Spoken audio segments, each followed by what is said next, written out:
আজ কি রান্না করব সেটা আবার শেয়ার করতে চলে আসলাম আপনাদের মাঝে। তো আজ রান্না করব হচ্ছে হলো টমেটো বেগুন দিয়ে হচ্ছে হলো পাঙ্গাস মাছের তরকারি। তো আসসালামু আলাইকুম বন্ধুরা, কেমন আছেন সবাই? তো আমি হচ্ছে আজ পাঙ্গাস মাছের তরকারি কিভাবে রান্না করব সেটাই সম্পূর্ণটা আপনাদের সাথে শেয়ার করব। তো শুরুতেই হচ্ছে আমি পেঁয়াজটাকে ব্রেস্তা করে নিলাম, তারপরে হচ্ছে মরিচটাকেও হালকা একটু ভেজে নিলাম। এরপরে হচ্ছে হলো আমি সব মশলা দিয়ে দেবো, এই জন্য আগে থেকে একটু পানি দিয়ে দিলাম। তো রসুন বাটা দিলাম, আদা বাটা দিলাম।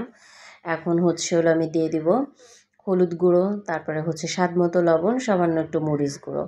যেহেতু আমি কাঁচা মরিচ দিয়েছি এই জন্য হচ্ছে হলো হালকা একটু শুকনো মরিচের গুঁড়ো দিয়ে দিলাম। তো মশলাটাকে একটু কষায় নেব। মশলাটা বেশি কষাবো না, এটা 2 মিনিট বা 3 মিনিটের মতো কষায় তারপরে হচ্ছে হলো জিরে গুঁড়োটা দিয়ে দেবো। কারণ আমি জিরে আর টমেটো দিয়েও অনেক সময় হচ্ছে হলো কষায় নেব, যত সময় টমেটোটা আমার সিদ্ধ না হবে, একদম গলে না যাবে। কারণ আমি হচ্ছে হলো টমেটোটা একদম পুরাটা গলায় নেব।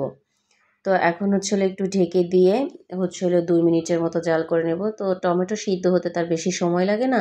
তো টমেটোটা এখন সিদ্ধ হয়ে গেছে। একদম উপর দিয়ে যখন তেল ছেড়ে দিবে তখন হচ্ছে হলো আমি মাছ দিয়ে দেবো। তো এই যে একটু কষানো হয়ে গেছে, এখন মাছ আর বেগুন দুইটাই হচ্ছে হলো আমি একসাথে দিয়ে দেবো।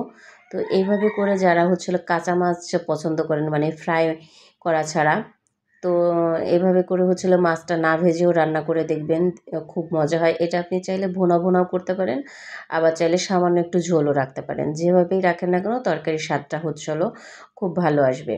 আর যারা হচ্ছে আপনারা পাঙ্গাস মাছটা পছন্দ করেন না, মানে খান না, তারা এভাবে করে একদিন ট্রাই করে দেখবেন যে আসলে তরকারিটা খুব মজা হয়।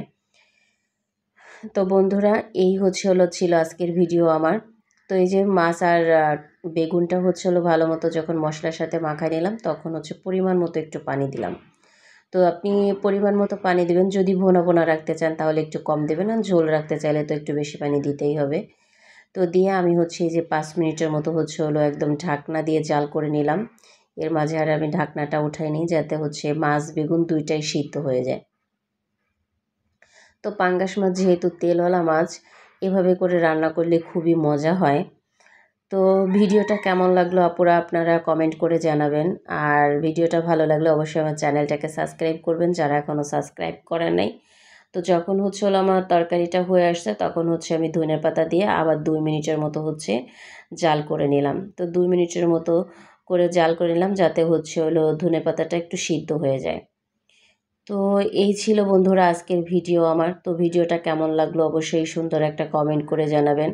আবারও বলছি, যারা এখনও আমার চ্যানেলটাকে সাবস্ক্রাইব করেন না অবশ্যই আমার চ্যানেলটাকে সাবস্ক্রাইব করবেন। তো এই ছিল আজকের ভিডিওটা, ভালো থাকবেন, আল্লাহ হাফেজ।